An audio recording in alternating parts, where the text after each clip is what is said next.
Mastering strategic excellence. Mastering strategic excellence. Mastering strategic excellence.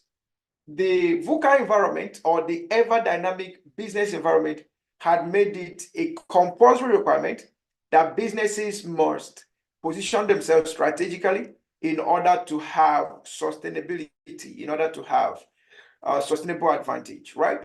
In fact, as it were, in contemporary time, strategic excellence is part of your competitive advantage. Okay, strategic excellence is part of your competitive advantage, and that's why we're taking out the time this evening to look at what is all about you mastering it. How does it play on your organization? How does it play on your career? How does it play on who you are? And very important thing I will have to say tonight is whether you are a corporate organization or whether you're working or is for individual use, strategic excellence is a key for every single person. Strategic excellence is key to every single person. So now let's quickly dive into this program. Now think about this. It will require a strategic approach. This statement, I want you to look at this statement. It will require a strategic approach to achieve strategic excellence in order to achieve sustainable success, be it at corporate or personal levels. Be it at corporate or personal levels.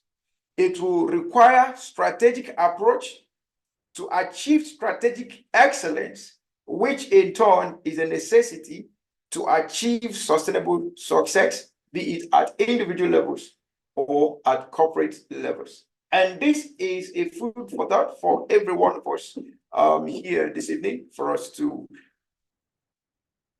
ruminate over this and think it through. Ask yourself the question, do I have a strategic approach towards excellence? Do I have a strategic approach towards sustainability? Be it in my career, be it in my business, do I have a strategic approach to that?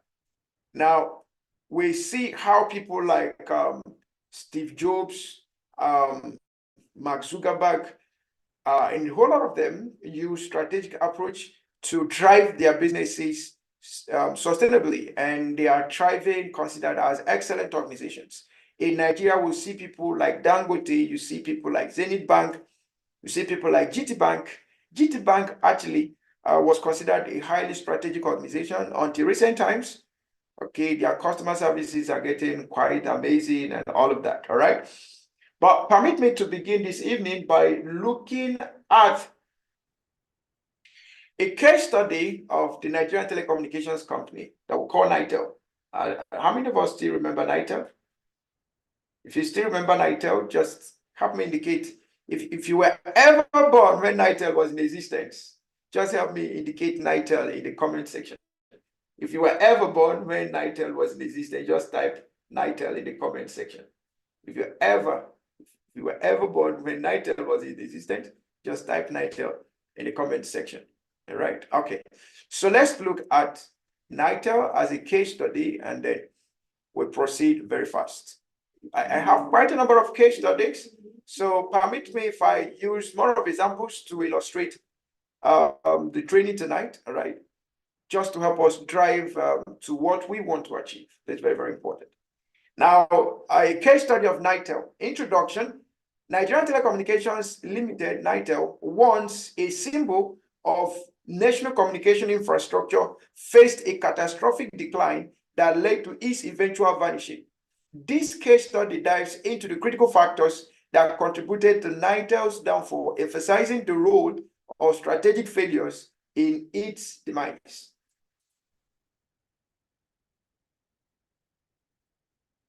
In the background of Nitel's demise. Nitel was established in 1985. Nitel was Nigeria's state-owned telecommunications company tasked with providing reliable telecommunication services across the nation. Despite its initial success, Nitel struggled to adapt to technological advancement, faced growing competition, and make strategic decisions that will secure its relevance in the evolving telecommunications industry.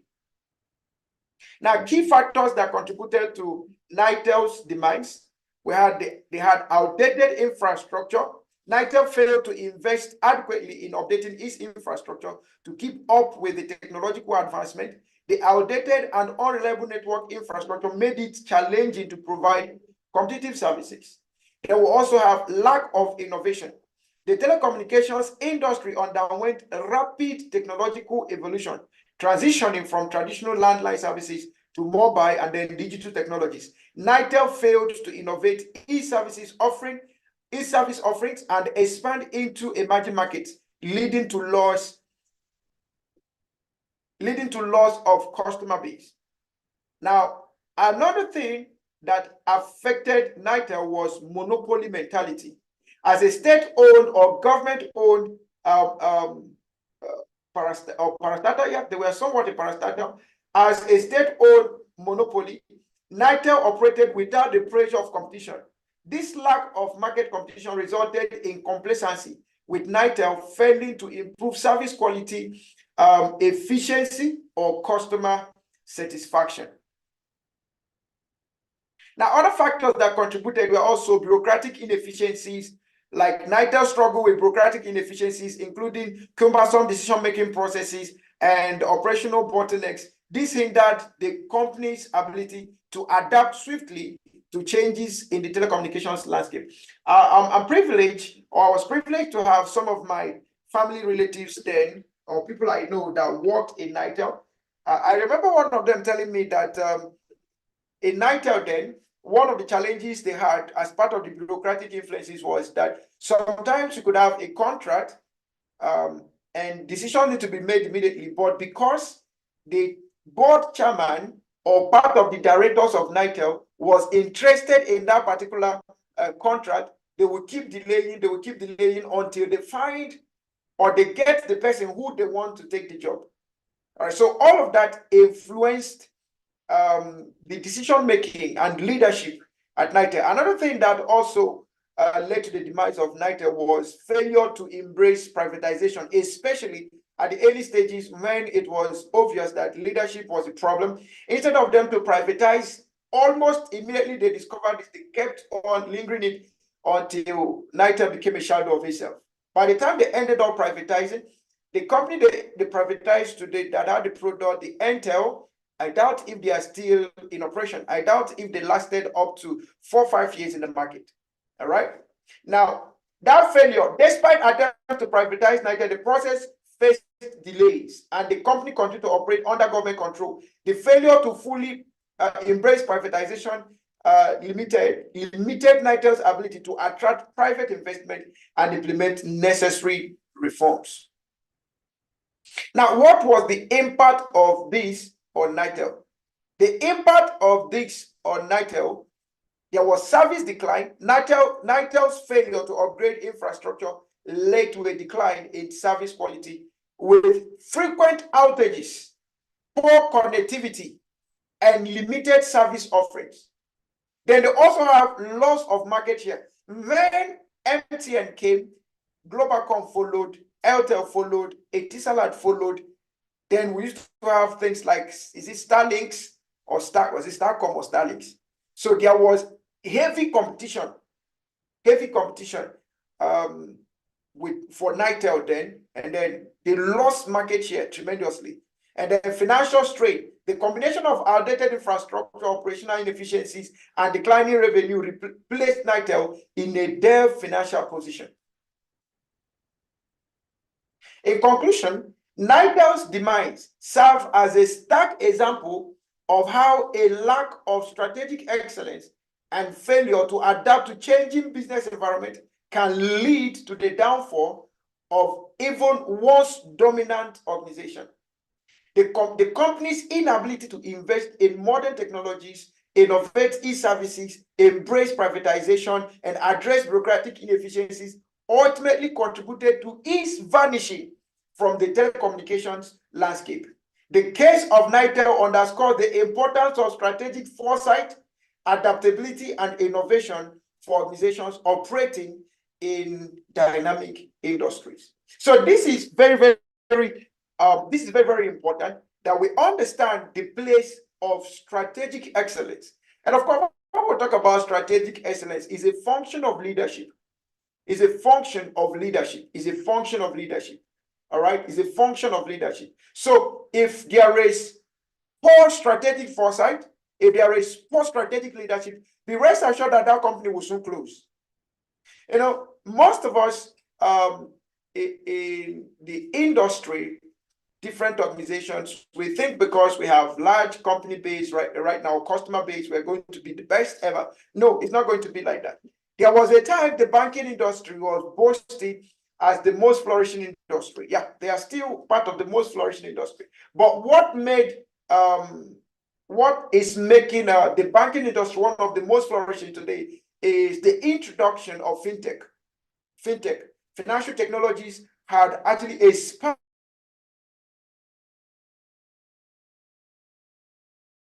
and expanded as financial giants as of then, and no longer the ones we consider as financial giants as of now. Now we look at companies like Paystack, we look at companies like Flutterwave, we look at companies like OPay, all right? We look at Kuda. They are the ones leading and driving the financial industry today. What is happening? Strategic excellence via strategic leadership. And what most of the banks have done is, instead of fighting these organizations, they now end up collaborating with them. So virtually every bank in Nigeria collaborates with Paystack, collaborates with OPay. So from your OPay, you can transfer to any bank account, and from any bank you can send to your OPay. From your bank, you can send to Paystack, you can send to Flutterwave. That collaboration had given a robust framework, a robust opportunity for the banking industry. But all of this were possible through what? Through strategic excellence. Through strategic excellence. So it's important for us to understand sustainable productivity, right? This is very, very important. And to every leader in this course, I'm challenging you right now that for everything you're going to be learning from this course, let it not just be some sort of just knowledge, but let it be something you go to your organization and begin to drive and implement.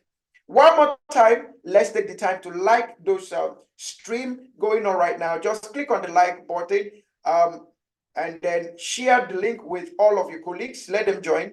This is 100,000 naira online course that we're giving completely for free. So it's important you help others save costs by sharing with them and making sure that they are here. All right. I know some people will be on their way home from work and all of that, but let's ensure that we have the links shared across. All right. Now let's look at unlocking the power of strategic excellence. So permit me to introduce strategic excellence and what it's all about to you. So strategic excellence is the ability to align, adapt, innovate, and lead effectively for sustained success. The ability to align, adapt, innovate, and lead effectively for sustained success. So in this case, for sustained productivity.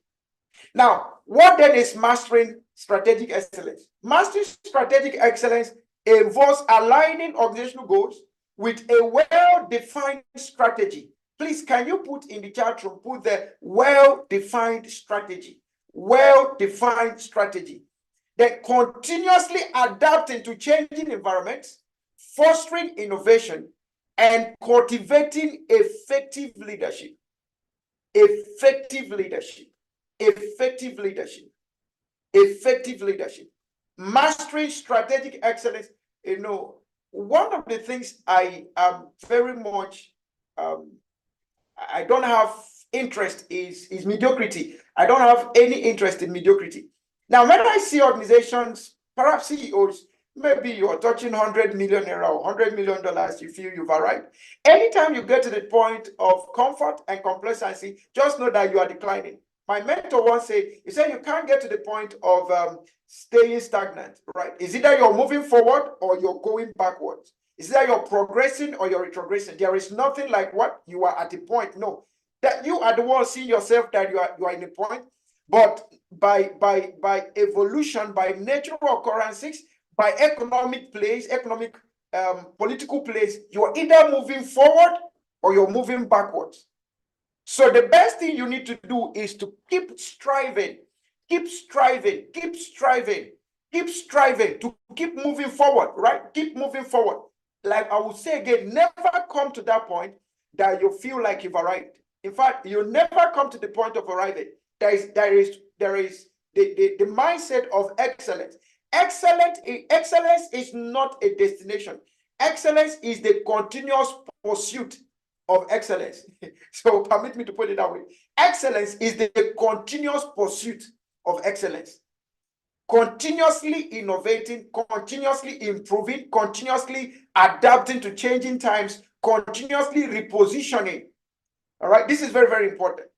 Now, strategic excellence requires a holistic approach that integrates people, processes, and technology. Now, there is a mindset that is currently ongoing, and that mindset is that if you're able to get into technology, then everything is safe. No, that's not true. Some people feel like if you're able to get the processes, you automate the processes through technology, then everything is safe. That's not true. People must be involved.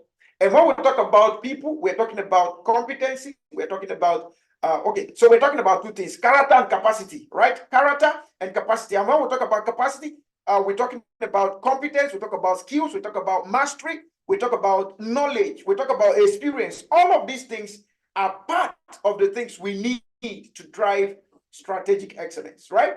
Strategic excellence. So the triangle of strategic excellence is integrating people, integrating technology, and integrating processes. You don't use only one.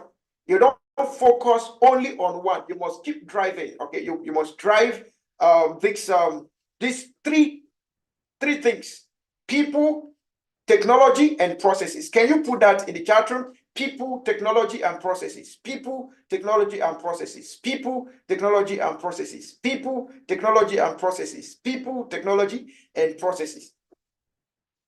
Last week we took a section on setting up your consulting firm, even if you think you don't have a skill. Okay, and I would recommend you to visit that particular lecture. In case you missed it, please, I would recommend you visit that particular lecture. Check the channel on setting up your consulting firm or setting up your business in 2024.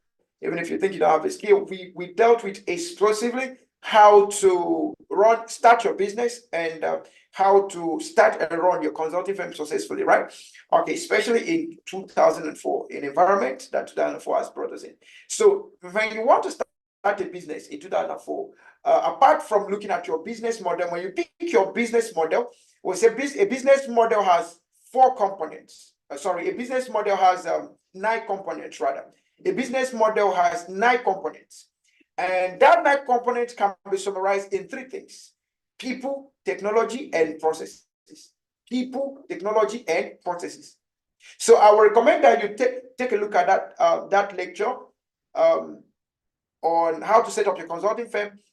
Even if you think you don't have a skill, we talked about the business model canvas, where we talked about the key partners as part of your model. You talk about your value proposition, customer segment, customer relationship, channels. What else did we talk about? We talked about cost structure, revenue stream, your key operations, and key resources. These are the nine elements, 9 compulsory elements that you must have. But now managing these 9 compulsory elements, it boils down to 3 things: people, processes, and technology. And now when we talk about all of these things, it still goes slimmer to talking about agility, okay, talking about excellence, adaptability, or flexibility, or agility, okay, and then innovation.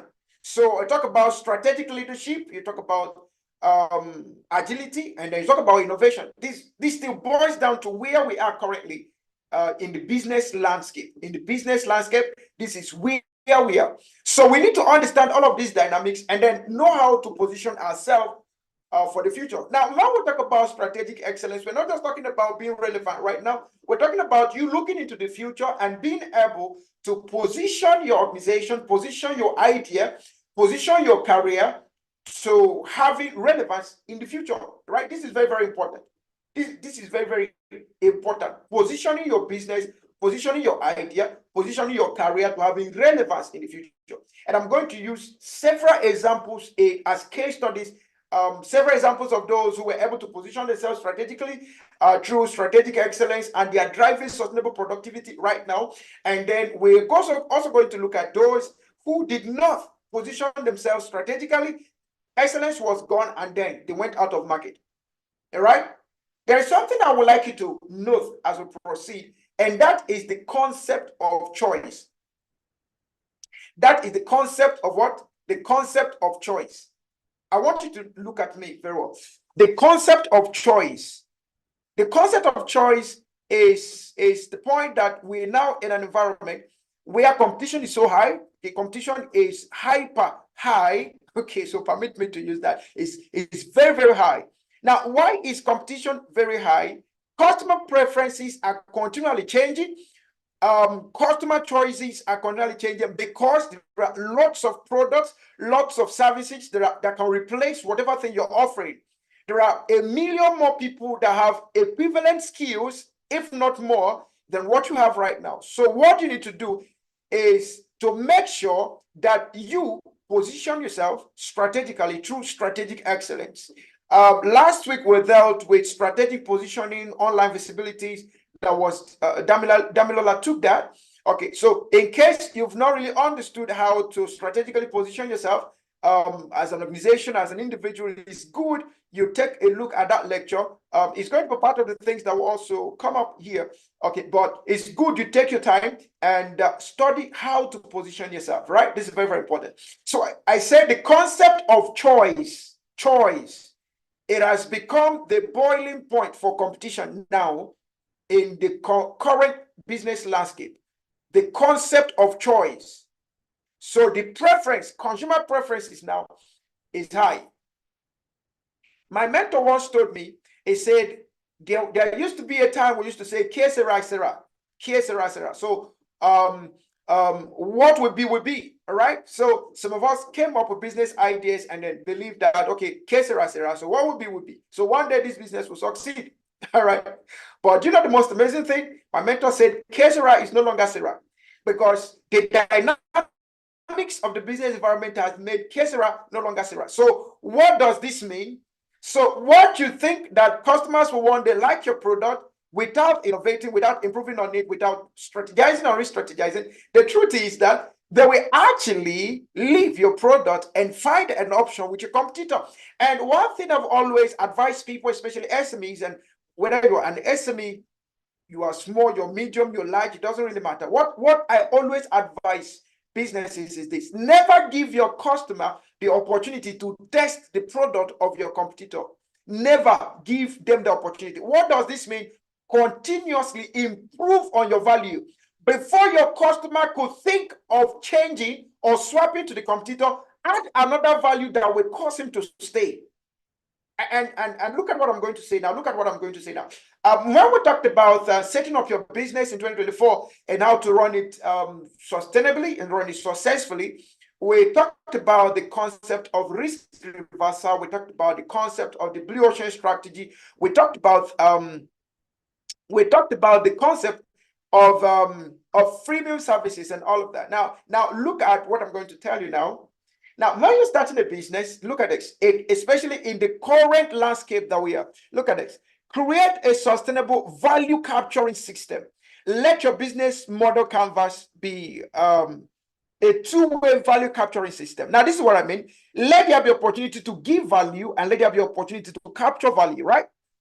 Let there be opportunity to give value, and let there be opportunity to capture value. By capturing value I made, let there be opportunity to also make value for your own organization. Let there be some sort of profit coming to your organization, whether it is going to be financial value, non-financial value, but you must articulate the kind of value you want to get by offering whether a freemium service or using a risk reversal system or using a blue ocean strategy. There must be a way of capturing value and a way of delivering value. This is very, very important.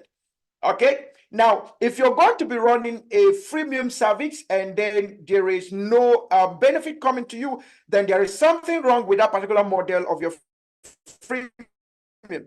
And that's why I will recommend you to take a look at that lecture. You will understand how to construct a sustainable freemium service, a sustainable business that will keep on coming back. So what brought me to this point for you to see my face clearly and for you to hear me very well is the concept of choice.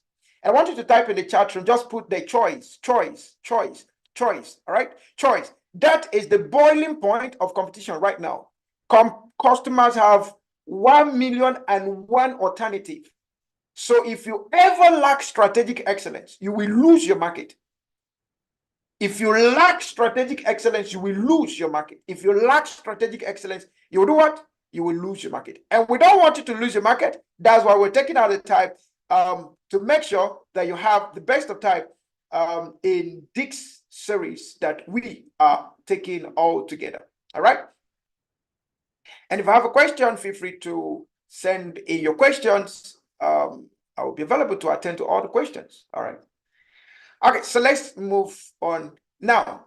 Now, importance of strategic excellence, strategic visioning, strategic competitive edge, resource maximization. Strategic vision.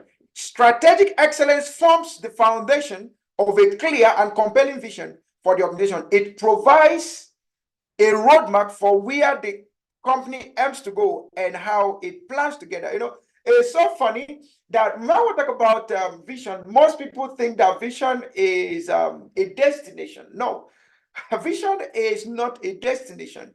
All right. Vision is a path you keep walking through. Okay, vision is not a destination. Vision is a path. And by the time we look at some vision of some organizations that have been sustainable over the years, you find that vision is not a destination. Vision is a path, a roadmap, okay, that takes you to where you want to be. But somehow, you keep being on that path.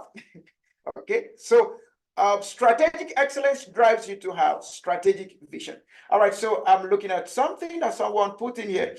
Mr. Najib, it says strategic excellence can be defined as the chronicle of efforts, processes, technologies put together for the realization of organizational success. Thank you so much. And then I'm seeing something else here. Damila says, if you lack strategic excellence, you will lose your market. All right. Thank you. So for every comment you put in the chat room, be rest assured that I'm seeing all of them. So if you have a question, go ahead, drop your question, and I will be here to answer. Okay. But something you're going to do for me one more time. We have over 20 people in class right now, but we have only 8 likes. So one thing you're going to do for me right now, so just hit on that like button. Hit on that like button. All right. Hit on the like button, and then invite someone to join in this wonderful class. Hit on the like button. I want to see at least 20 likes. All right. And then we'll move on.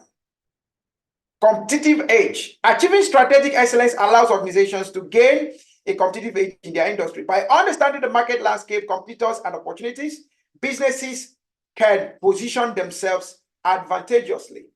This is very, very important. Then we have the resource optimization. Of course, we understand that with strategic excellence, it enables efficient allocation of resources. Organizations can focus on areas that align with their long-term goals, avoiding wastage and ensuring optimal utilization of time, talent, and capital. Our money section tomorrow, which none of us here should miss at all, right? Don't miss our money section tomorrow. Our money section tomorrow is going to be on corporate productivity strategies, and it's going to be handled by one of the best experts in terms of corporate productivity, right? So make sure you are there tomorrow, 7 a.m. attend your wedding early. Even if you're at the wedding, go with your earpiece so that you can be listening to the class while you are attending your wedding, attending your birthday, and doing every other thing. All right. Thank you so much. The person, Dr. Former, should be dealing exclusively practical methodology, simple but practical methodologies that will save you cost, save you wastage of resources, save you time, and all of that. Okay, it's going to be an explosive session. So make sure you're there. Make sure you invite your staff. Make sure you invite your colleagues. It's the time to learn together and save yourself time, save yourself cost. All right. Okay. Now let's consider strategic thinking as a catalyst for success. Strategic thinking as a catalyst for success. So let me ask you a question. How many minutes or hours do you give yourself in a day to think? I want you to think about this statement. How many minutes do you give yourself in a day to think? If you actually do, just help me put the minutes in the chat room. How many? I'm talking about strategic thinking now, okay? You take out time, you think of the future, right? Not just thinking of your salary or thinking of your children. Strategically, you think of the future. You think of what opportunities can happen right now, what possible disruptions can happen now. Okay, but you think at all. How many minutes do you apportion each day to think?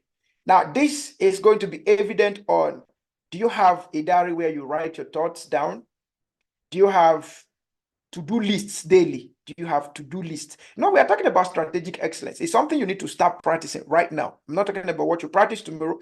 I'm talking about what you're going to be doing right now. So if it's possible, things you've been doing, but you don't really pay attention to it. So we remind you that, what you're doing is part of strategic excellence, right? Okay, so how many minutes do you give to yourself daily to think? Do you write your plans down daily? Okay, before you step out or before you start running activities of the day, do you plan yourself? All right, you plan yourself.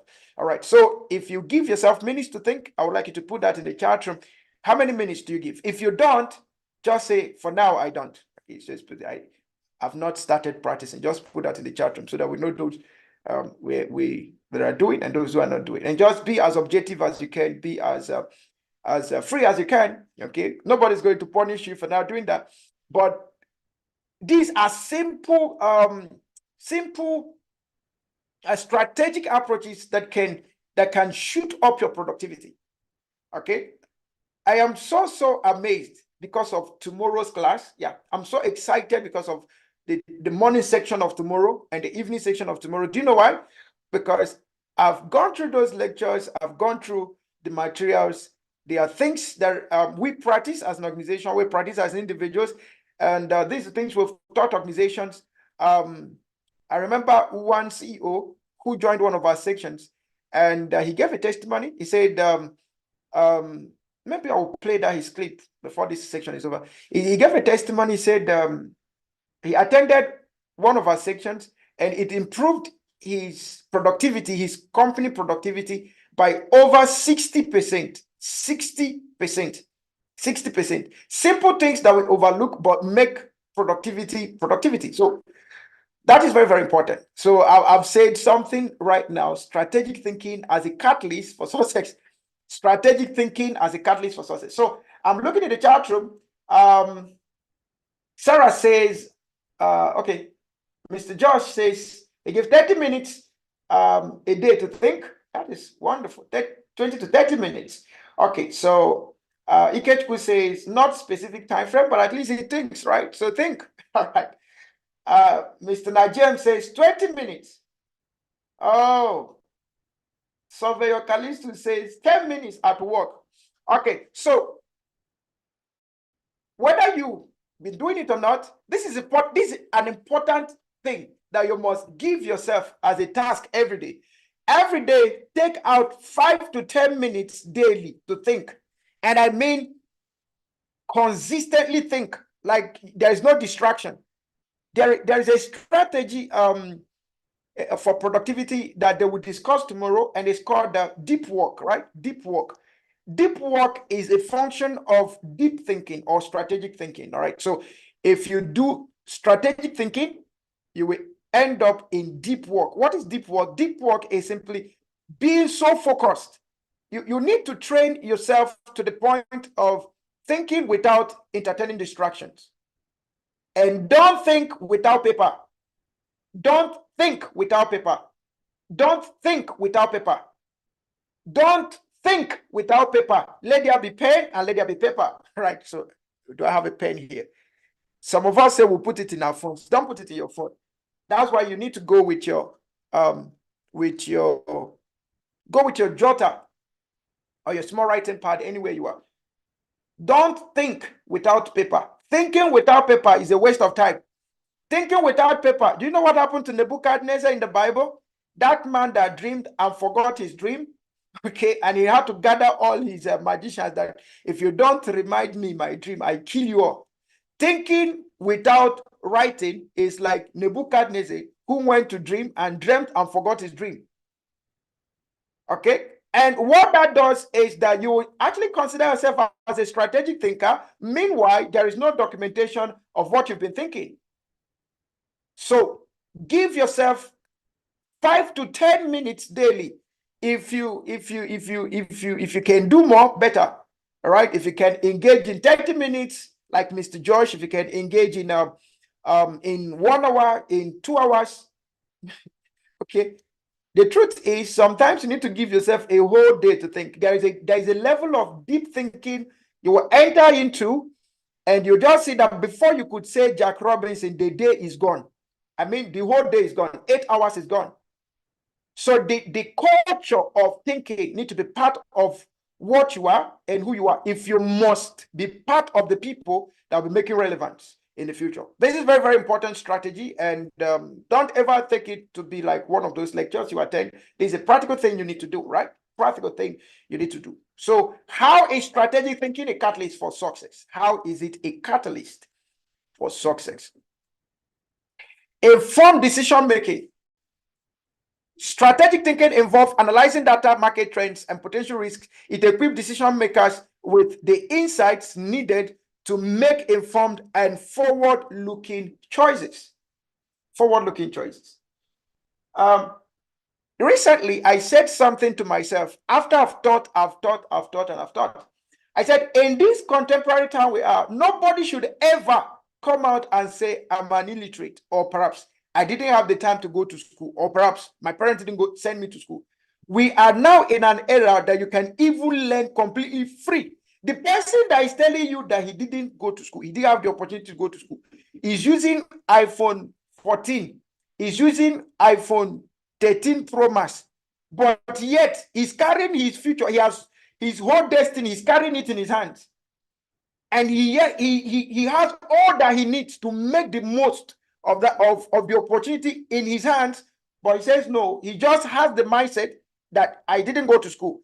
In contemporary times, the conventional formal university is no longer what we consider as going to school. Okay, in fact, I know you might not have known. If you've not attended our program this year, you might not have known. But from April, we'll be launching our professional graduate diploma programs, a 1-year program, and our executive master's program, a 1-year program also. So you're free to join us in those programs. Okay, take your time, master trends, take your time, master dynamics. Okay, so the era we are, through strategic thinking, you can go to school. Through strategic thinking, you will become more informed than the person that has a PhD. You become more informed than the person that has multiple PhDs but no result. So we are now in the era of result-driven knowledge, result-driven and applicable knowledge, rather than just going to keep driving and say we are getting knowledge. Now, the next aspect of strategic thinking leading to result is adaptability. One thing with strategic thinking is that it is the room for strategy. Strategic thinking brings you to the point of strategizing and re-strategizing, strategizing and re-strategizing, strategizing and re-strategizing. If you ever find yourself in the midst of strategic thinking, you will always come up with new strategies. That's one thing that strategic thinking does for you. Strategic thinking helps you to overcome. Now, let me tell you something. You know, the last section we did last week, which is one of the last sessions, building a successful business without capital. Yeah, starting a successful business with zero kobo, right? Something like that. Starting a successful business with zero kobo. So I will need to also watch that video. Now I said two things there. There are two things that determine your success, either as an organization or as an individual. Number one is mentality. For as a man thinketh, so is he. Number one determinant of your success or failure is mentality. Number two is perception. My mentor told me, say, perception is reality. If you ever think right now, or if you ever give yourself that mentality, and that is one of the things you must do, to give yourself that mentality that no matter what happens, you're going to be at the top of your career, you're going to be at the top of your business, you're going to be at the top of the industry. That mentality drives you with a vision that keeps you on toes to make sure that you're there. So mentality determines actions. Mentality determines plans. Mentality determines thoughts. This is very, very important. The second aspect that determines your success is perception. And that is where we are talking about now. Strategic positioning. What people see you the way you see yourself. People see you the way you see yourself. This is very, very important. Perception is reality. Perception is reality. If you see yourself as a nobody, people will perceive you as a nobody. You know, many ladies are not married. Many men are not married because the perception they are giving to people is that I am not going to be a good wife. I am not going to be a good husband.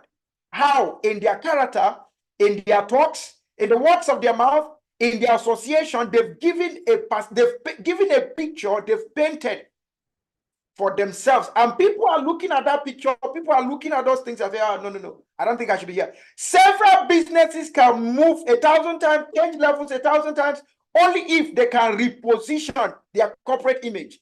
And that's why you need to take the time to watch the first lecture of today on corporate image. If you can reposition your corporate image to change the perception of customers, I tell you the truth, you're going to increase your sales, you're going to increase your reputation, you're going to increase your brand, and you're going to improve on your productivity and your profitability and your performance. This is very, very important. What makes iPhone is just perception. What makes Samsung is just perception. So there is a perception around those brands that if you have those brands, you are somewhat rich, you are somewhat classic, you're somewhat in a unique environment of your own, right? So perception is reality. I need you to type those two things in the chat room. Perception and mentality. Please help me put that in the chat room. Perception and mentality. Perception and mentality. Then another aspect of strategic thinking as a Catholic for success is long-term sustainability. Long-term sustainability. Long-term sustainability. Long-term sustainability. Organizations that prioritize strategic excellence are better positioned for long-term success. By anticipating future trends and planning accordingly, they can create sustainable and resilient business models. We had a series in one of our sections that talked about managing businesses in a volatile environment, complex environment, and what have you. And I will recommend that you also take a look at that. Okay, take a look at that lecture on managing business in a VUCA environment. All right. One of the things that it does is that it helps you to position yourself strategically, right? So you'll be able to understand what is happening, all right?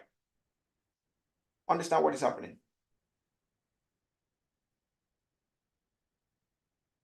Okay, so someone is asking a question here. It said, why is it important for an organization's future? So I need to know what question you're asking exactly. Is it, why is strategic excellence important for organization's future? Or why is mentality and perception important? Let me know exactly. Let me know your question. All right, Mr. Ifani or Mr. and Mrs. Ifani Uruche, please let me know your question. Type your question. Let me know exactly what you're asking. Is it excellence, strategic excellence, or you're asking about something else that I've spoken about? All right. So, what are the elements, the essential components of strategic excellence? We have alignment, we have adaptability, we have innovation, and we have leadership. What is alignment? Alignment to vision, alignment to your long-term goals, alignment to sustainability. All right, all of your strategic excellence adventure must align with that. Adaptability, talking about how to manage the dynamic business environment. I said in one of my sections, and I'm saying that again, I say it will take more disruptions to handle the current disruptions. It will take more disruptions to handle the current disruption. In the world of disruption, have you ever seen the point that we went from one point to another, caught by disruption, and then we return back to where we used to be? Never. The time of typewriter had come and gone. We can't talk about typewriters again. So we talk about computers right now, and computers are seriously evolving. So we used to talk about mainframe computers, desktop computers, you know, those cupboards that we used to have. But now we have slick form of computers. You have computers that you can now fold like paper and use them. Okay, fanciful, wonderful, meaningful. All right. So this is very, very important, right? Okay, so that adaptability is very, very important. And then innovation, continuously improving on your processes, on your people, on your system, on your technology, continuously improving. But apart from innovating, also one of my advice when it comes to innovation is that be a leader of innovation in your industry, in your space. Be a leader of innovation. Be the one, be part of the few that are driving innovation in your pack, in the industry. All right. Then we have leadership. Leadership, as far as strategic excellence is concerned, leadership is everything. So I'm going back to Ifeanyi. Ifeanyi said this question is on perception and mentality. How does it affect an organization's future? Okay. So when it comes to mentality, like I said, the mentality erupts from, you see the mentality of an organization in their behavior, in their culture, okay, and what have you, all right? Now, mentality, if you have a mentality of grab, one day they will grab you out of the market. We have very wonderful case studies. Some of them are funny, some of them are not funny, but they all happen. All of the case studies we're using here, they all happen. And then you will understand how mentality affects the future of organization, right?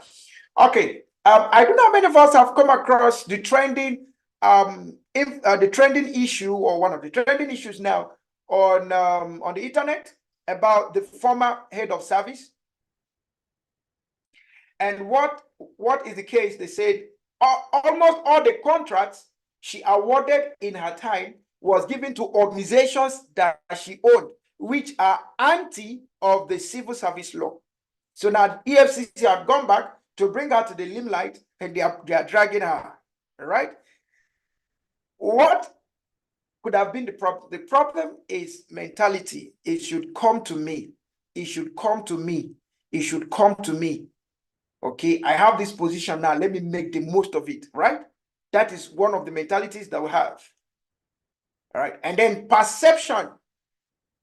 When you talk about local government in Nigeria, for instance, I know quite a number of people are joining us from all over the world. But when you talk about local government in Nigeria, what comes to your mind? When you talk about local government in Nigeria, what comes to your mind? I remember those days that we used to serve. I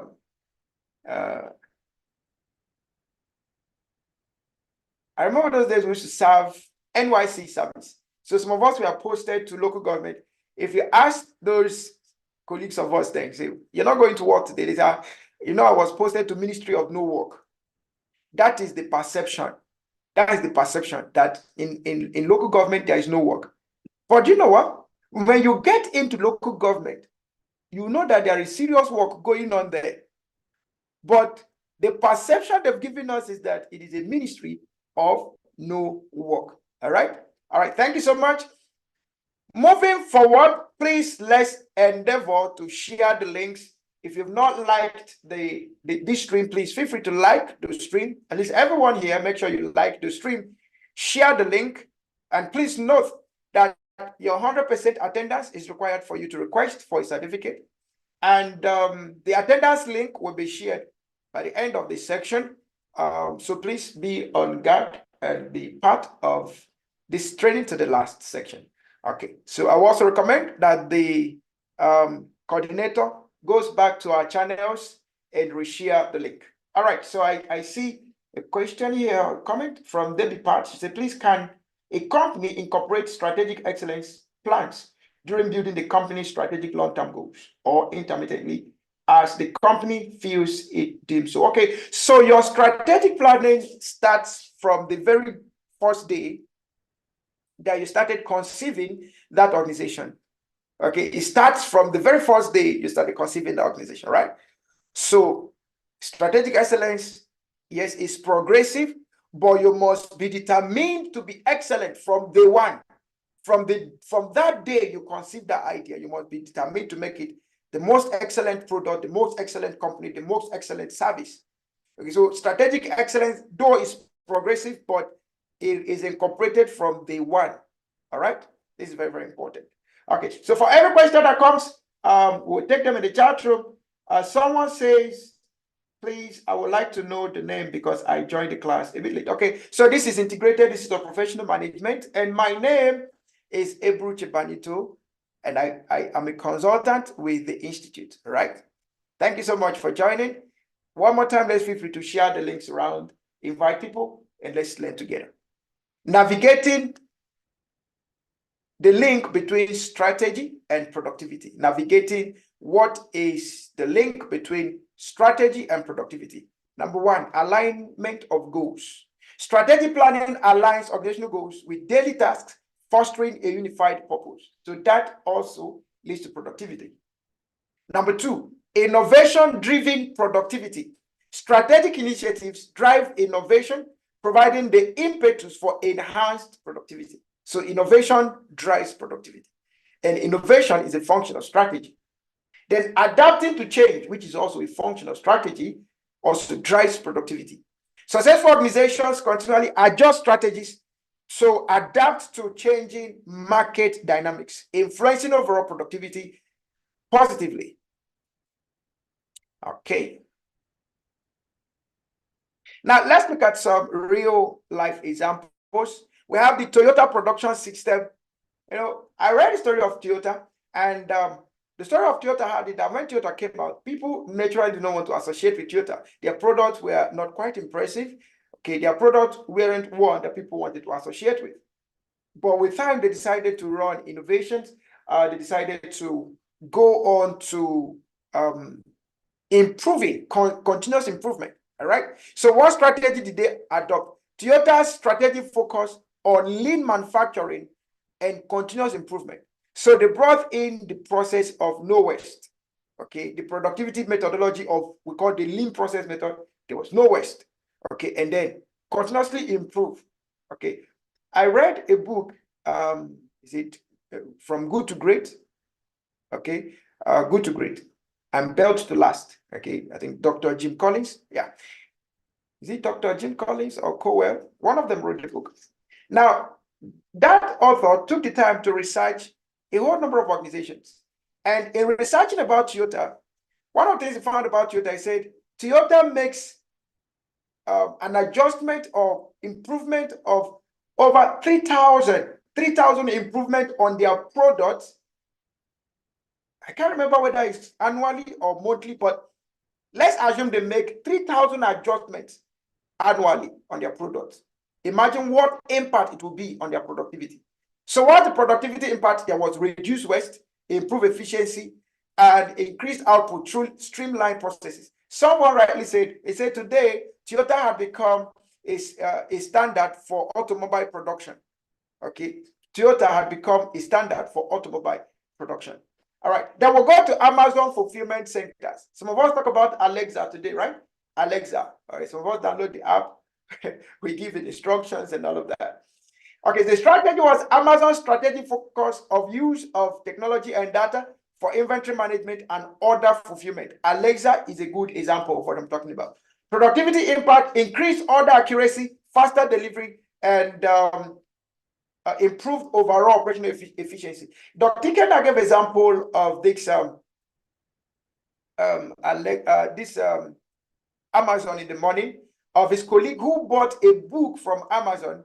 And of course, in their e-commerce, they say they have the goal of becoming the fastest delivery e-commerce system, right? Fastest. They want to be the fastest. So he said this friend of his ordered a book from Amazon. Then when the book came, he discovered that that was not really what he needed. And he now asked them, he wrote them and they asked him, should we refund you? He said no, but rather I need another book. And he made a recommendation. He said before the person could get to his house, the person just was chatting with them, okay, and trying to change the order. He said before the person could get to his house in Abuja here, the book was already waiting for him in his house. They've taken the old one and brought the new one. That is part of strategic excellence. All right, that's part of strategic excellence. There is one e-commerce channel. I bought something during the festive. In fact, before the festive season, I bought something from them, and it took the whole of December. They brought the things I bought middle of January or so, and I was smiling. I said the reason why I needed this, I've already gone to all of the workshops I needed to use these particular gadgets also. This one now is just for me to use it for future things, but not for the things I ordered them for. So when you compare Amazon and that particular organization now, when it comes to fulfillment of orders, you will see a very big difference. Then you have the Google's Agile approach. Strategy here is that Google's strategy of fostering innovation through an agile and collaborative work culture. Google is known for collaboration. Productivity impact is rapid development cycles, quicker decision making, and a constant flow of new and improved products. One of the best cloud services ever, as it were today, free to use, as it were, is Google, all right? And that cloud service tells you how they really appreciate collaboration and driving innovation as well. All right. Now, other real-life examples, we have the Apple Incorporated, the strategy of focusing on innovation and premium design, and the productivity impact is high-quality products with efficient production processes leading to increased market share. With all of Apple is doing, it doesn't mean that their product does not have deficiencies, but they've strategically positioned their product that anybody who's going to it is going to consider it as a premium design, as a premium product. All right. Then you have the IBM's shift to service or to services. IBM used to be a production company. They used to manufacture computers and all of that, mainframe computers. But they also used to produce manufacture photocopying machines, right? Photocopying machines. Now, strategy, IBM's strategic move from hardware to services, productivity impact is increased revenue streams and enhanced productivity by adapting to market demands. You need to learn how to listen to your customers. The greatest market research is customer feedback. The greatest data for market research is customer feedback. The greatest data, the greatest information or source of information for market research is customer feedback. All right. Then you look at Netflix content strategy. The strategy Netflix is data-driven approach to content creation. Productivity impact is personalized content recommendations leading to increased user engagement and subscriber retention. Now let's look at aligning of goals for maximum efficiency. Aligning of goals for maximum efficiency. But before I go to that, I'd like to know if there are questions. If there are comments, so that we can take them. If you have a question, if you have comments, please feel free to drop them in the chat room. If you're just joining us, this is the Integrated Institute of Professional Management. And this is a 2-day professional certification course on strategic excellence and corporate productivity. By the end of this class, you are expected to have access to Certificate of Mastery in strategic excellence and corporate productivity, right? Okay, so to qualify for that, you are encouraged to attend the classes. For the students, that's 8 hours class. And in the 8 hours qualifies you for certificate, access to certificate. Now, importantly, the course is free to attend. However, you have the choice to order for a certificate at your own convenience. All right. So by the end of this section, or towards the end of this section, we'll pass more information about that, and then the link for you to request for your certificate will be officially posted there. All right, it will be officially posted, right? Okay, so when you get that, just fill in the form, and then we'll take that. Okay, so while I'm making this introduction, I still expect questions.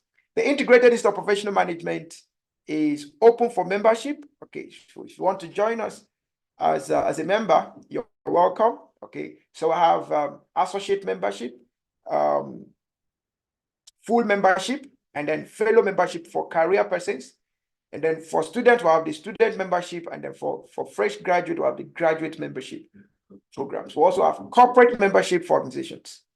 And we don't just do free training, we also offer professional trainings and certifications. So you have project management, global human resource management, several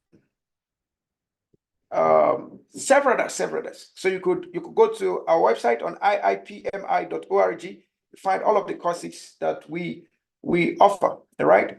And I mentioned earlier that starting from April, we'll be introducing our Executive Master's Program. And the amazing thing about our Executive Master's Program and professional graduate programs is that they are programs you can all attend for free. Okay. And then you attend for free. You have access to the lectures for free. So the only thing you have to pay for is pay for your study materials, pay for your exams when the need arises, and then pay for your certificate, pay for your convocation. Your admission is free, your lectures are free. Everything is free except for your examination, your study material, your convocation, right? So those are the things you pay for. And all of our certifications here, they are internationally recognized. So join us. If you're a fresh graduate, you're welcome. Professional graduate diploma. If you're a career person and you want to join us in the Executive Master's Program, please, you are highly welcome. It is one program that we reposition you strategically and excellently strategically to make the most of the future. I'm still looking at the chat room. If there are questions, I will take them. So if you have a question, drop them there. I will take all the questions. Yeah, I will take all the questions. If you have a question, drop them. I'll take all the questions. And don't forget to share this. Now, I will have to tell us this, that by attending this program, you're saving yourself some cost. You're saving your organization some cost. So if you're a CEO, bring your staff, let them learn with you. Bring your board members, let them learn with you on this. So you're saving 100,000 naira per head for each of them. Okay, that's free. So make the most of this season. We have our free lectures running up to February 29th, right? Yeah. So I have different programs running up to February 29th. And we encourage you to find access to them. All right. Okay. So if there are no questions, permit me to go back to my class. All right. Okay. And please don't be discouraged. Don't just keep focused on this class. Don't allow other YouTube recommendations to keep popping you out, right? Okay. So even if they take you out, come back to the class. Okay. All right. Aligning strategic goals or aligning goals with the strategic vision enhances organizational efficiency. SMART goals and KPIs are critical tools for effective goal setting. And then you have that team alignment requires clear communications, collaboration, and leadership guidance. Now let's look at how this works. Goal setting for organizational success. Earlier this year, I think it was January 5th. Yeah, January 5th, we had a series on result-driven planning and SMART goal setting. So you may want to check that section also and make sure you go through it, right? Now, how does goal setting contribute to organizational success? It starts with a strategic vision, then you set SMART goals, then you make sure that your key performance indicators are achievable, all right? So take, for instance, Google's strategic vision. Google's goal of organizing the world's information aligns with its strategic vision for making information universally accessible and useful. Google's goal of organizing the world's information aligns with its strategic vision for making information universally accessible and useful. One of the things you want to do is when you go back to your organization, you take your company's vision and look at it. Is it strategic enough? Can it take us further than where we are? Okay. Then you also look at Microsoft when it comes to setting SMART goals. SMART goals simply means the goals need to be specific, measurable, achievable, relevant, and time-bound. Now, when you look at Microsoft sets SMART goals like achieving specific revenue target for each product line, ensuring clarity and measurability. You see that also in the banking sector a lot. Then on the key performance indicators, you look at KPIs from Amazon. Amazon tracks KPIs such as customer satisfaction, delivery times, and inventory turnover to measure success against organizational goals. This is very, very important. Okay, this is very, very important. All right. Okay.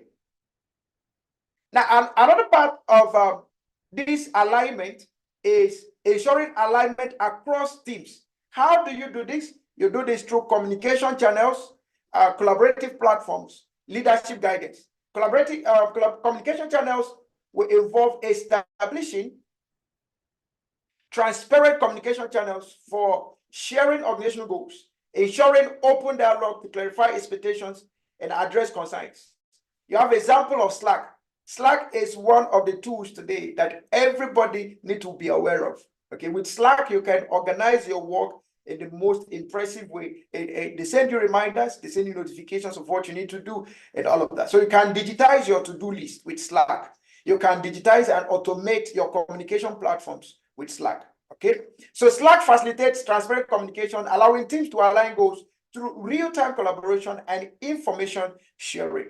They have collaborative platforms.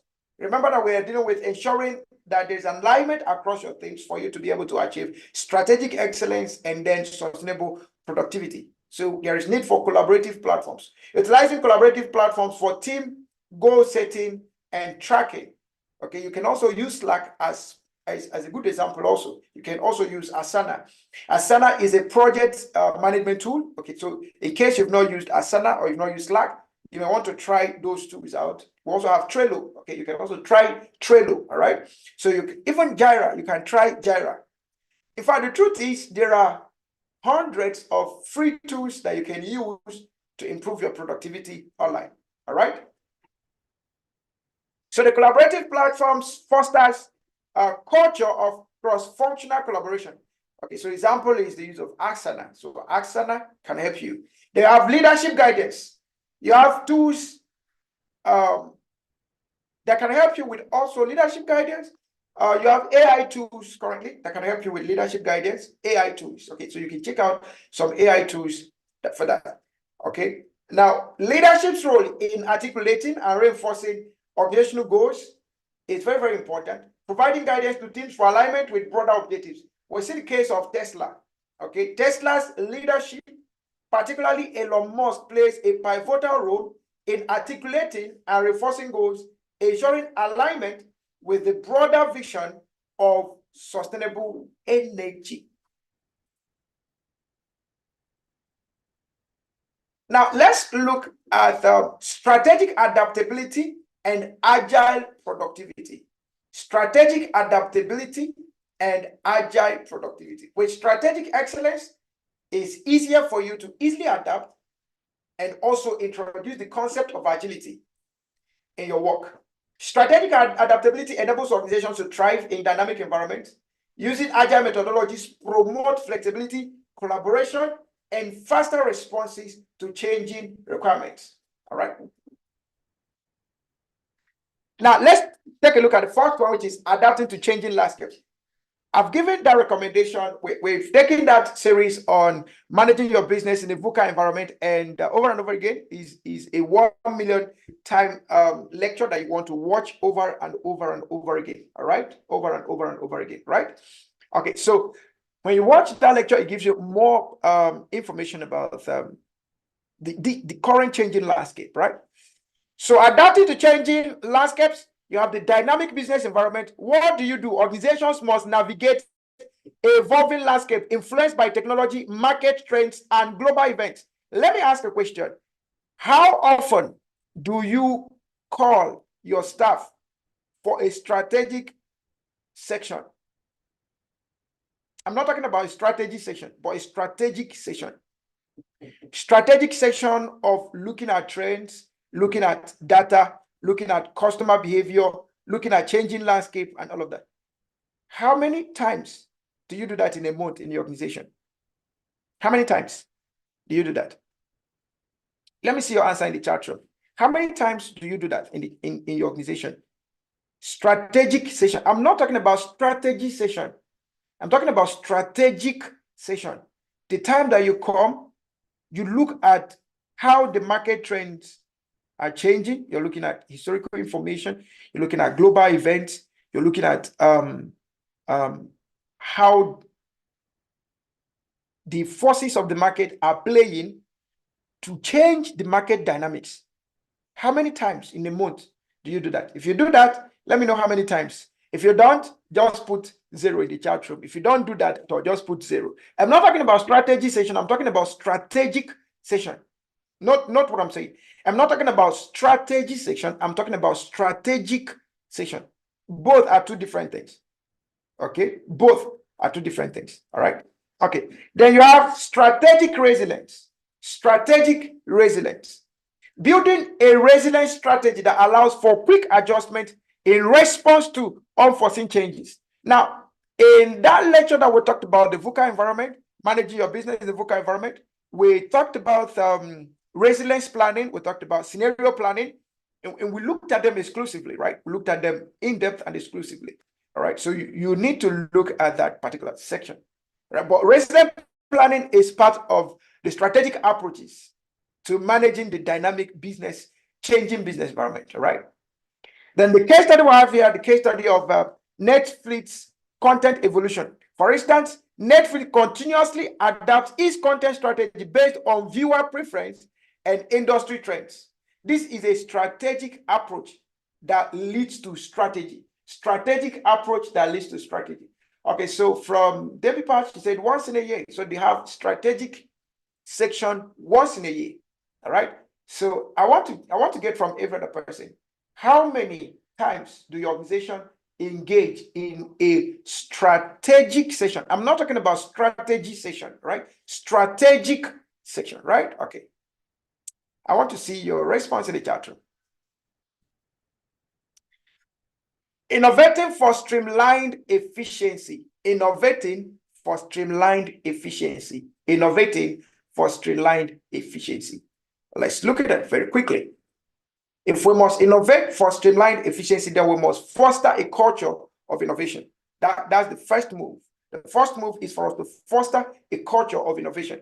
And by fostering a culture of innovation, there must be definition of what innovation is in your organization. So you have the traditional definition, but that traditional definition must translate to mean something in your organization. So we know innovation to be as the process of creating and implementing new ideas, products, or processes that bring value, right? Now, when you take strategies like Blue Ocean strategy, 4 actions framework, the Pomodoro technique, these things will bring you to a point of what? Of innovation. So what is innovation to your organization? You need to define. In fact, as part of defining what innovation is, you need to give yourself timelines to introduce new products, to your market. Because by the time you engage in strategic section, it will tell you what the market needs. Don't give the market what you want. Give the market what it needs if you want to succeed. I will repeat again. Look at my face as I tell you this now. Look at my face very well.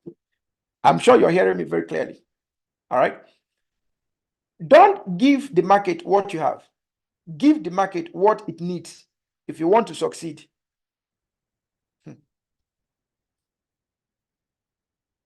Let me repeat it slowly.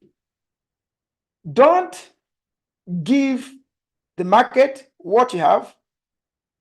Give the market what it needs.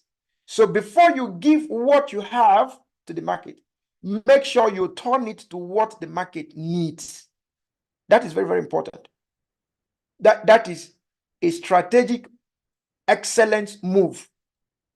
We've been mentioning some typical things that seem as though your skills are not enough to launch you into the market.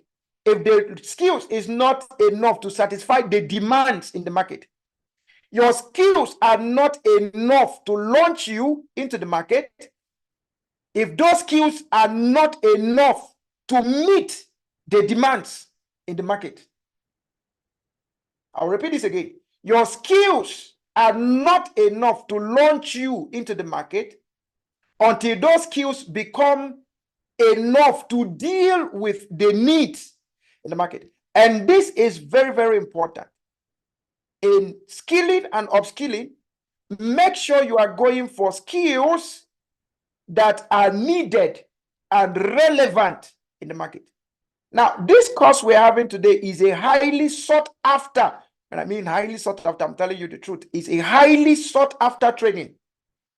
Organizations are traveling far and wide, those traveling to Oxford, to UK, to US, to Canada, traveling every now and then to do what? To understand how to position their businesses, their careers in this changing business environment. If you think the impact of COVID-19 has gone, maybe you're still dreaming, because the impact only launched us into another dimension of the economy, and you need another dimension, new set of skills to be found there. So this is very, very important. I'll repeat this again. Your skills are not enough until they are enough to deal with the demands in the market. So don't give the market what you have.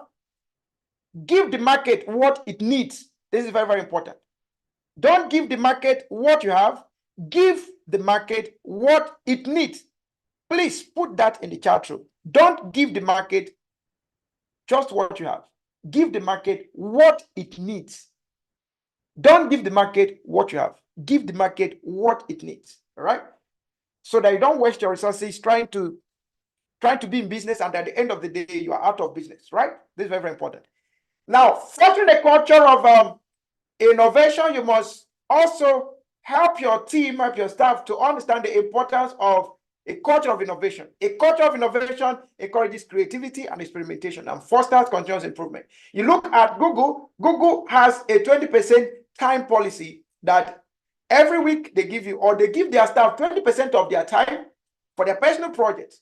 And it was in the process of that 20% use of time to try other things that innovations like Gmail, Google Maps, and several others, Google Plus, Google Business, several others came to play.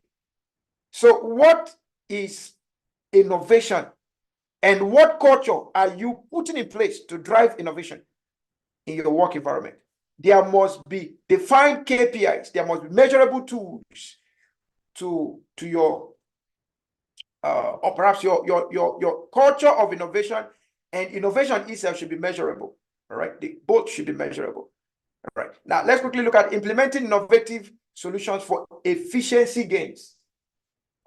Implementing innovative solutions for efficiency gains.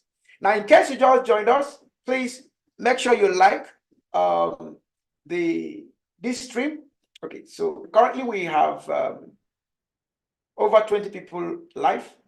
Okay, so please, we need at least that 20 likes there. So in case you've not like right now, in case you've not subscribed, in case you want to type, comment, and you're not able to comment, it simply means you've not subscribed. So just click on the subscribe button, and then you will be open to subscribe it or to type it, right? Okay. Thank you, Mr. Najem Nasisi, for typing that in the chat room. All right. Implementing innovative solutions for efficiency gains. Number one, identifying opportunities. How do you implement innovative solutions for efficiency gains? Number one is identify opportunities. Recognizing areas where innovation can enhance efficiency and effectiveness. We see the case of Tesla's manufacturing innovation. Tesla's innovation approach to manufacturing has led to advancement in electric vehicle production. Okay, and not just electrical vehicle production. Tesla is taking over the space. Tesla is taking over solar power. Tesla is taking over. Tesla is coming into telecommunication through innovative approaches, driving efficiency gains. Okay, another way to implement innovative solutions for efficiency gains is iterative testing and learning. Iterative testing and learning. Iterative testing and learning. Keep testing, keep learning, keep testing. That's where customer feedback becomes important. Remember what I told you. I said your number one primary source of information is your customer feedback. Some of us spend a whole lot of money doing market research, but when customers now tell us something, we don't listen to them. So you're not listening to your customers, but you're paying consultants heavily to do market research. The boiling point of the end point of that market research will still come to customer preference. You have data and everything, and those things they are telling you, they will come back to present it or report. But amazingly, most of us still don't do those things. So let's pay attention to what? To customer feedback. Those feedbacks should help us in iterating and reinventing.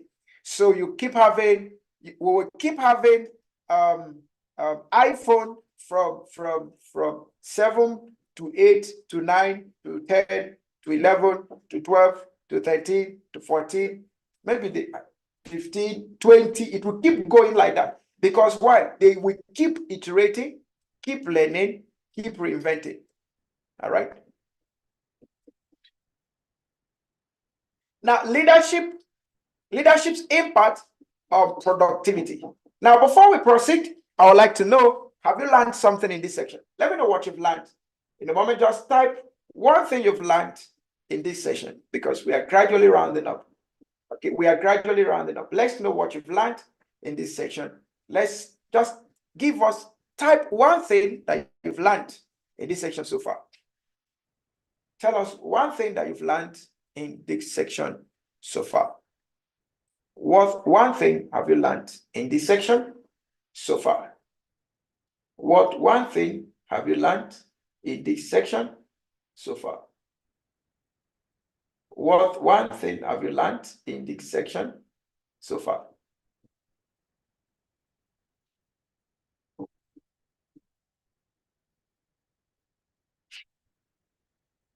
So while we're taking all of the learning, I want to be sure that we are learning and we are together. Okay. I want to be sure that we are learning and we're together. So let's have what one thing have you learned? And this is because we're rounding up right now. We're rounding up right now. And as you want to see, what have you learned? Okay, what have you learned? I'm looking at the chat room. Okay, I'm looking at the chat room to see what you've learned. And while we're looking at what you've learned, let's look at leadership's impact on boosting productivity. Leadership impact on boosting productivity. All right.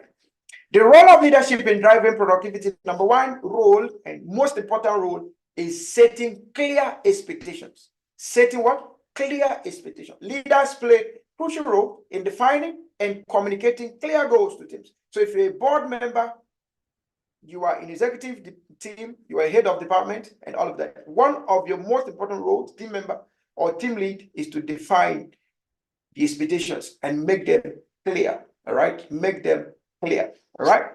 You look at the example of Steve Jobs at Apple. Steve Jobs' visionary leadership at Apple drove the company to unprecedented success through a focus on innovation and design. So from the chat room, I see people learning strategic excellence positioning tools, strategic thinking. Okay. Strategy is the engine for strategic innovation and strategic innovations and sections in organizations. All right. Thank you for learning. I want to still see more of I want to see more of what we've learned in the chat room as we begin to round up. Part of the role of leadership is inspire and motivate teams for peak performance. How do you do this? Transformational leadership inspires teams by creating a shared vision and fostering a sense of purpose. Number two, the leadership should provide room for recognition and reward systems, which boosts motivation. And there should be employee development programs, training development programs, career growth development programs, promotional development programs, and all of that. Okay, these are very important things that you need to put in place.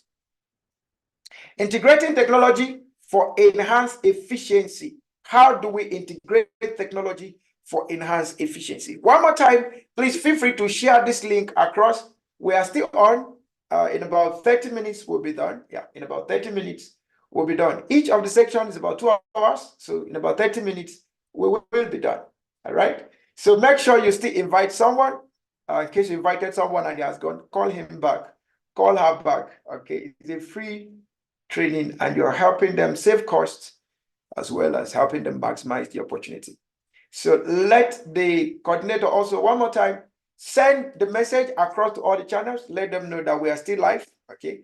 Let all of the registered participants know that we are still live. We will be rounding up very shortly. Okay. Integrating technology for enhanced efficiency. This is still part of what? This is still part of strategic excellence towards driving sustainable productivity.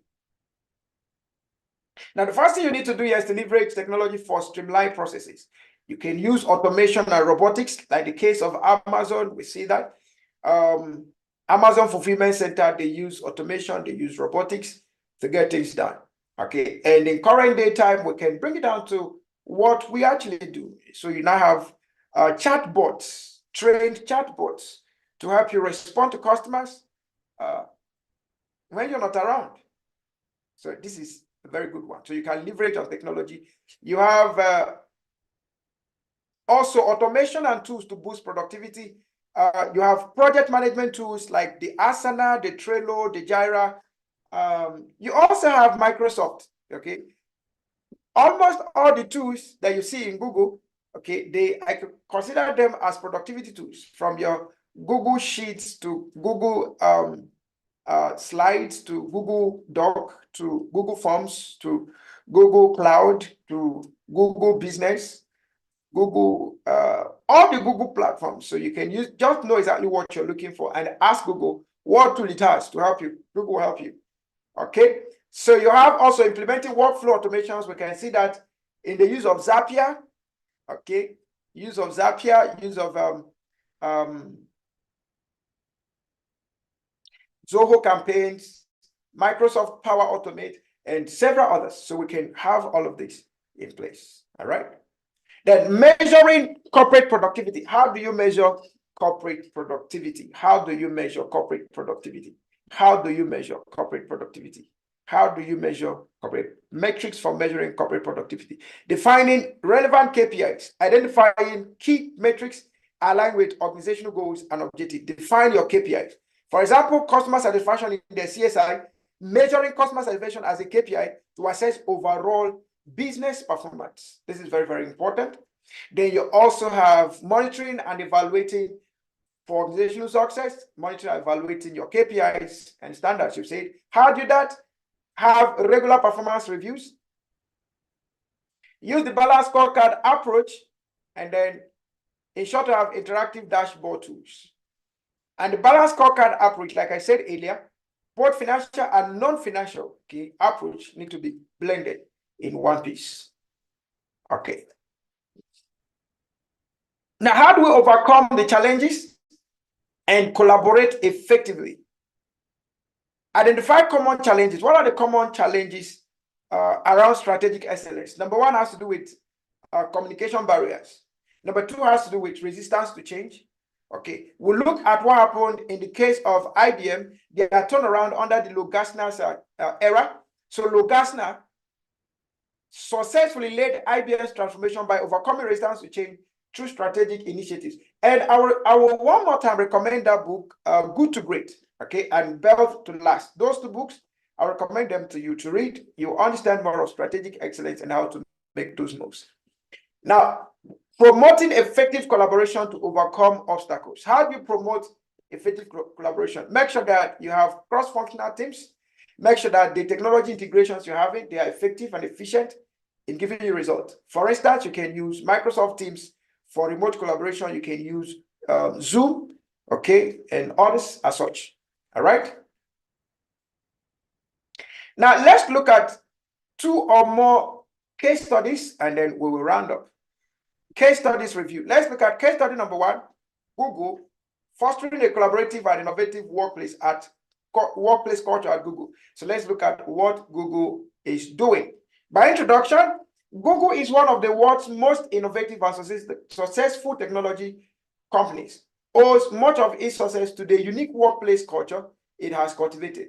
This case study delves into how Google fosters a collaborative and innovative environment that has become a model for businesses worldwide. The background: Google's commitment to innovation extends beyond its products to the very core of its corporate culture. With a workforce that spans diverse backgrounds, skills, and perspectives, Google has created an environment where collaboration and creativity flourishes. Now, what are the key components of Google's collaborative culture? Google has collaborative spaces, innovative work practice like the 20% time policy that allows every staff to use 20% of their time to do personal research, personal innovation, and things like that. Okay, that led to the Gmail, the Google News, the Google Map, Google Plus, and several other things. Then Google also has a diverse and inclusive environment. So Google does not only restrict itself to a particular culture or people, but Google is just diverse.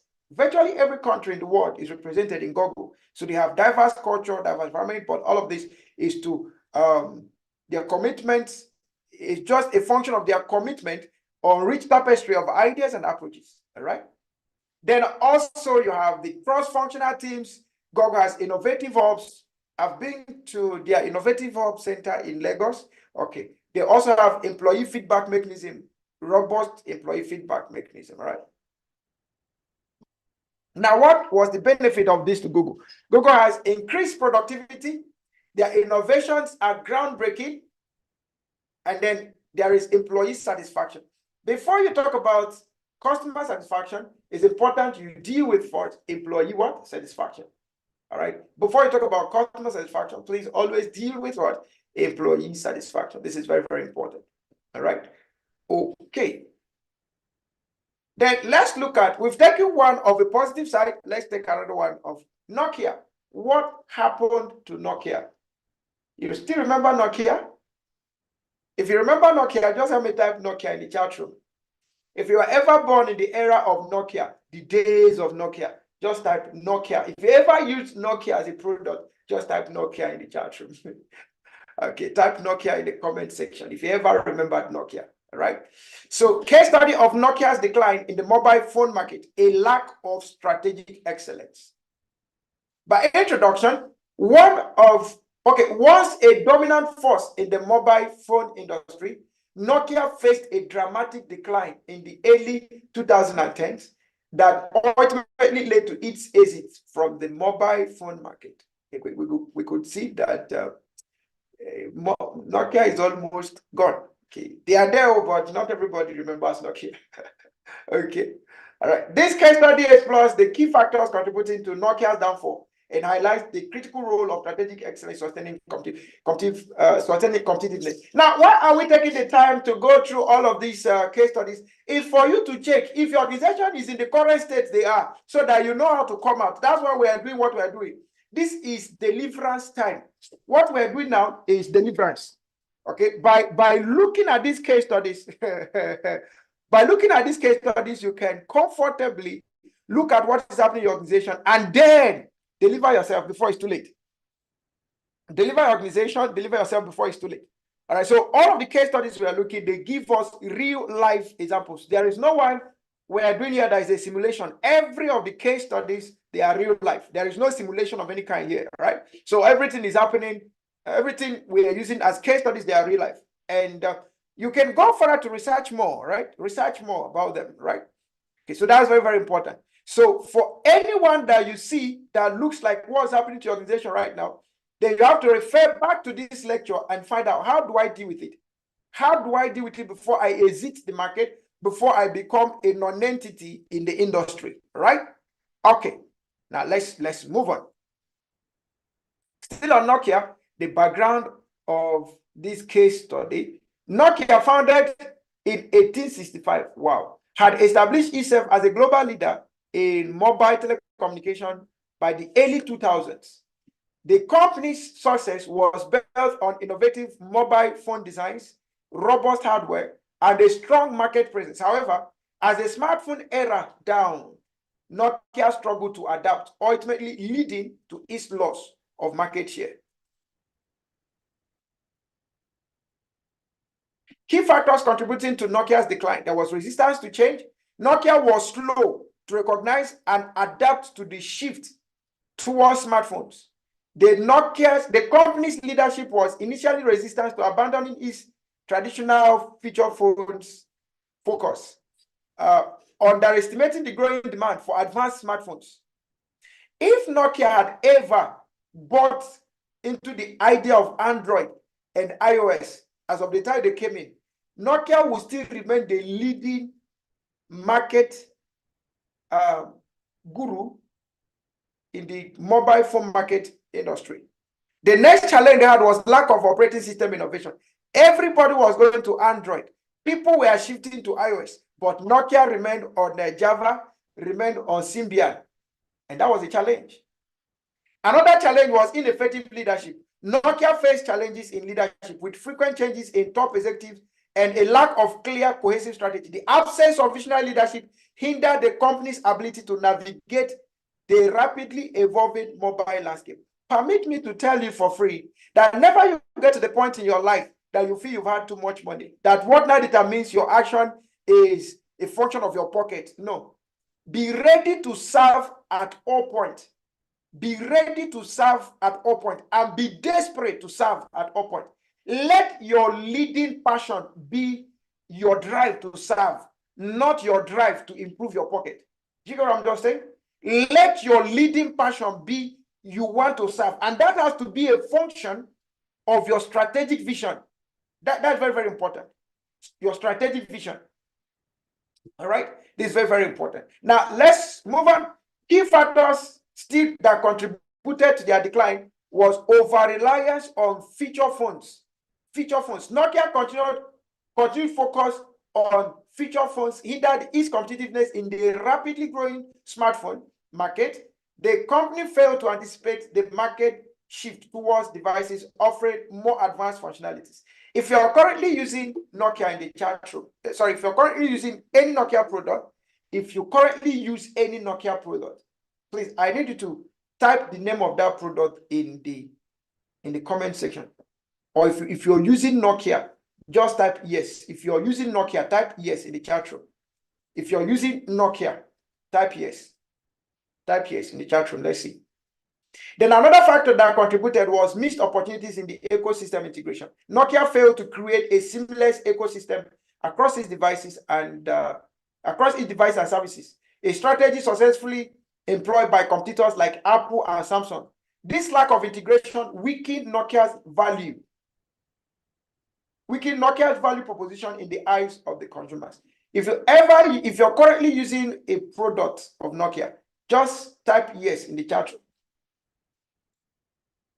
Most of us would have still been ardent users of Nokia if they had not faced these challenges. I currently use Nokia. I think it was last year I bought Nokia. I want to change my phone. And I intentionally wanted to buy Samsung. So when I got there, I saw Nokia. I was like, wow, so Nokia still exists. So I bought two Nokia phones. I bought one for myself and I bought one for my wife. Just to have that feeling of Nokia. Not that there was anything special about the device or the devices bought. Just to have that, oh, we are still using Nokia, right? But as the term progressed, I discovered that Samsung still has better functionalities than Nokia. iPhone still has better functionalities than Nokia. In fact, it will shock you that products like Techno, Infinix, and some of these new products, they have better functionalities. When I don't mean features, I mean functionalities. Better functionalities, better integrations than Nokia. Okay? So I had to go and get another phone because first I bought Nokia because it was a brand I loved, but now I have to buy something that will solve the problem that I have. And that's why we keep saying, don't just sell features, sell functions. Put that in the chat room. Don't just sell features, sell functions. Don't just sell features, sell functions. All right. Don't just sell features, sell functions. Very, very important. Now, in conclusion of Nokia's case, Nokia's downfall in the mobile phone market stands as a cautionary tale of the importance of strategic excellence. Cautionary tale. Remember what I say, that these case studies we are reviewing, they are just to help us review the current status of organization now. If you find yourself resisting change, resisting technology, everything you're resisting training, even if the training is free, organization still resist it. Start looking at them. This could be symptoms of lack of strategic features of lack of strategic excellence. Okay, the company's failure to adapt to changing consumer preferences, innovate its products and services, and provide visionary leadership ultimately led to its exit from the industry. Once the industry it once dominated. Remember, I said that we say exit does not mean they are no longer there. They are there, but we don't talk about them again. We don't talk about them again. Look at this second statement. Most of us have customer feedback. We don't put them into recognition. Customers have complained about certain products, certain services. We are not talking about them. One day is one day. That customer will leave. And you know one thing they say when one customer leaves, he takes alongside with him or she takes alongside with her 10 extra customers. For every one customer, you get 10 new customers. For anyone that is leaving, you have exit in the same dimension. All right. So you have to be careful with feedbacks, with customer surveys, and all of that. Okay. There you have organizations can lead, organizations can learn from Nokia's experience by recognizing the need for continuous adaptation, innovation, and strategic foresight to remain competitive in dynamic market environment. Our last lecture in this program will be on strategic foresight and strategic planning. Strategic foresight and strategic planning. That will be tomorrow's evening by 4 p.m. It's one section you don't want to miss. Tomorrow's sections will be explosive. You don't want to mix anyone. So make sure that you are available. Now, actionable strategies to boost productivity. Actionable strategies to boost productivity. Actionable strategies to boost productivity. Number one, goal setting and prioritization. Set clear and achievable goals. Prioritize tasks based on importance and deadlines. Number two, time management techniques. Utilize the Pomodoro technique or time blocking. Use productivity tools and apps to manage tasks and deadlines. When our lecturer tomorrow will be talking about productivity strategies and methodologies, she will take the time to explain the Pomodoro techniques, the time blocking techniques, and others. Okay, so let me just mention them here for mentioning sake. But when she comes tomorrow, she will take all her time. I think our session is about 3-hour section. So prepare yourself, keep a bottle of water by your side, and make sure you have a good time. Avoid distraction by all means, because her lecture will be explosive. By the time she's done, I tell you the truth, you will come back with that testimonial of how this section has transformed your business 50%, 60%, 90%, 80%, 100%, even more. All right. Number 3, streamlining processes. Identify and eliminate bottlenecks in workflows. Implement efficient processes to save time and resources. Number four, employ training and skills development. Several organizations still find it difficult to invest in training and development. The truth is that they don't really find the synergy between the training and return on investment. But for your training and development, please feel free to contact us any day, anytime, whether it is online, whether it's in class, anywhere you want to have your training, staff training, please feel free to call us and we'll be there to deliver exclusively. All right, deliver exclusively. We handle training from public sector to private sector to individual trainings. Currently, we have over 25. Yeah, we have over 162 people or 162 companies that benefit from our trainings. And out of that 162, we have over 50 of them from the public sector. Okay, we have over 60 of them from the public sector. In Abuja alone, we have more than 25 MDAs that participate in our trainings. Okay, more than Abuja, Nigeria, we have over 25 MDAs that participate in our trainings. And then globally, we have we've had over 21 countries attending our programs. 21 attendants from over 21 countries. So we train both locally and across nations. Okay, even if you want us to teach you in French, in Portuguese, in whatever language, just be rest assured that I will be there to deliver. Okay, and one good thing you can do for us is recommend IIPM to your organization for your next training, and you're not going to regret that. Okay, the next way to boost your productivity is to embrace technology. Okay, embrace technology, integrate productivity tools and software, leverage automation for repetitive tasks. Then number 6, collaboration platforms. We've talked about that before. You have your cloud services, Zoom, Teams, Asana, Trello, Jira, several of them. So you can use them. Even WhatsApp, Telegram, use them. Okay. The flexible work arrangements allow for remote work and flexible schedules, boost employee morals and work-life balance through what you do. Now, tips on collaborating effectively. Ensure there is transparent communication. Make sure you have effective conflict resolution strategies. Encourage cross-functional collaborations. Encourage employee recognition programs. Encourage team building activities. Encourage flexible work environments. Encourage continuous improvement culture. And when people go for trainings as this and come back with their certificate, give them some level of recognition. And this is very, very important. When you get this certificate, please don't just keep it. Take it to your HR, update your, for those of us in career, go and update your CV and put it in the organization, okay? Let them update and know that you've added new knowledge. Whether you're in public or private sector, it doesn't matter. Just go and update that. The next promotion, this could be your next source of promotion. Okay, this could be your next source of promotion. Who knows? So just make sure you get the certificate. And of course, by getting the certificate, you have access to all of the materials. By getting the certificate, you have access to all of the materials, so you can easily use them over and over again. Okay, then that would be important. Now let's look at the closing case study, and that is where we are going to be rounding up.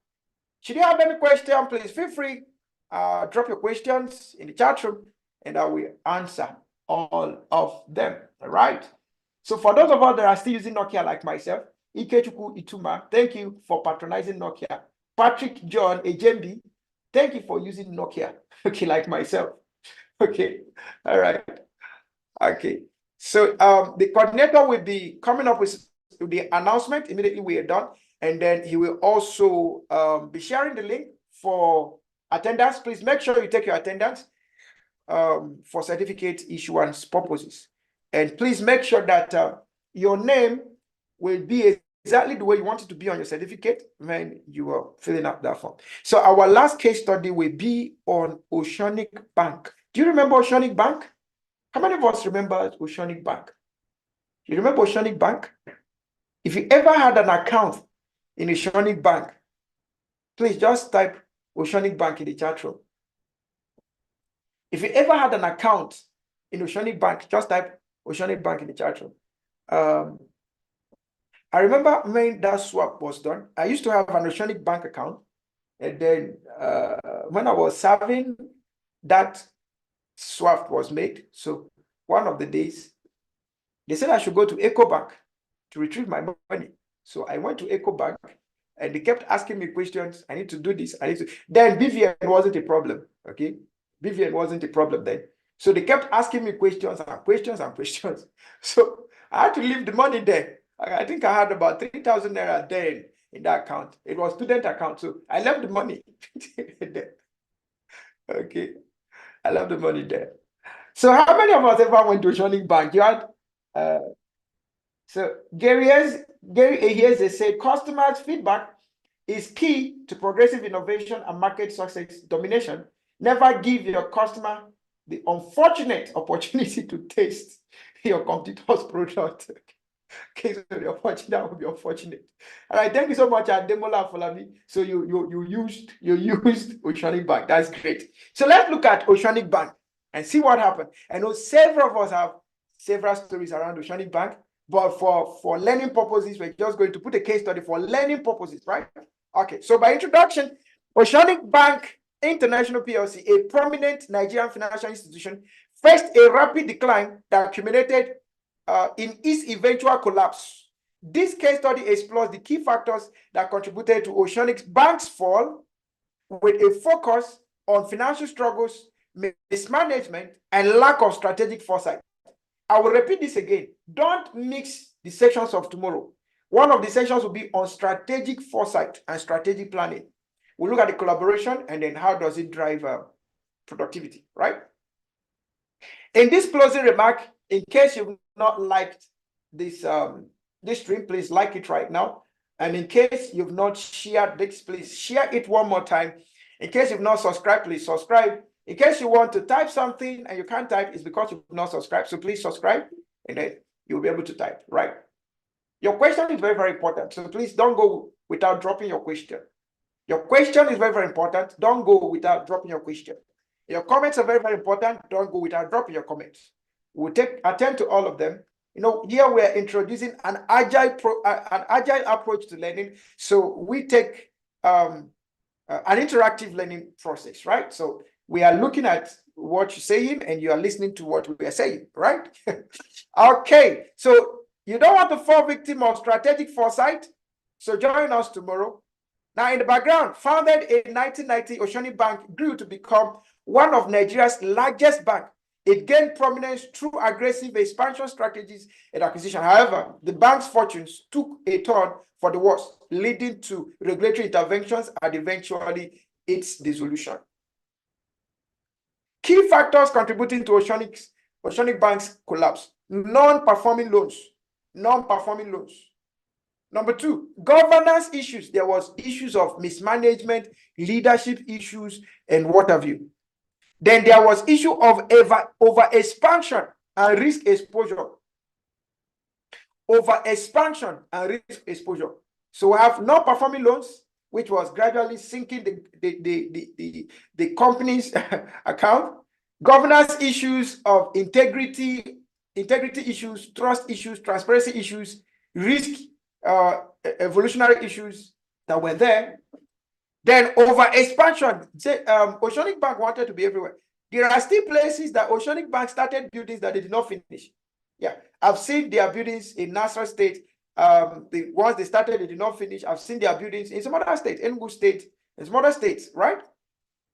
So they were so poised towards over expansion. So that made them exposed to risk. There was also regulatory intervention. CBN came in. The NDI is the NDIC, is the National Deposit Insurance Corporation, NDIC. They also came in, and with all of those things coming in, what ICPC also coming in. Okay, then arrest upon arrest. I think at some point EFCC also came in. All right. So all of those things became cases. All right. They have financial distress and bailout. Once Oceanic Bank faced several financial distress, prompting the Nigerian government to provide a bailout package to stabilize the bank. However, this measure was not sufficient to address the underlying issues, and the bank's problem persisted. Now, the impact on Oceanic Bank: banking license was revoked. There was asset transfer to EcoBank, right? There was assets transfer to EcoBank. Then there was rebranding and restructuring. Okay, EcoBank took over, rebranded, restructured, accommodated the part of the ones they could accommodate, and the ones they couldn't accommodate, they had to let go. So there was banking license revoked, there was transfer of asset, there was rebranding and restructuring via EcoBank. Okay.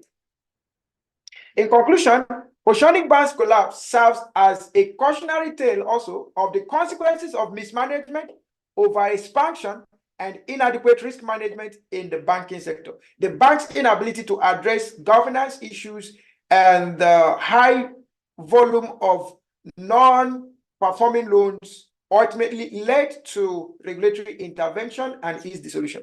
This case study underscores the vital importance of effective governance, risk management, and strategic planning in maintaining the stability and sustainability of financial institutions, not just financial institutions, all institutions. I think it was David that asked the question today: when should we start? When should strategic excellence start? And I said it from the beginning. Okay, part of strategic excellence is engaging in strategic planning.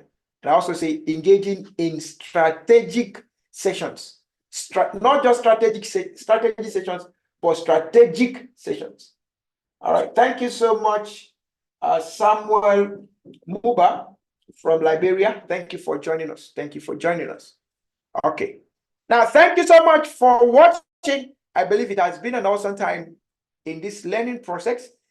So please feel free to subscribe, like, share, comment, and remember, don't go with your question. Your question is very important to us. So drop your question. Let's attend to it before you go.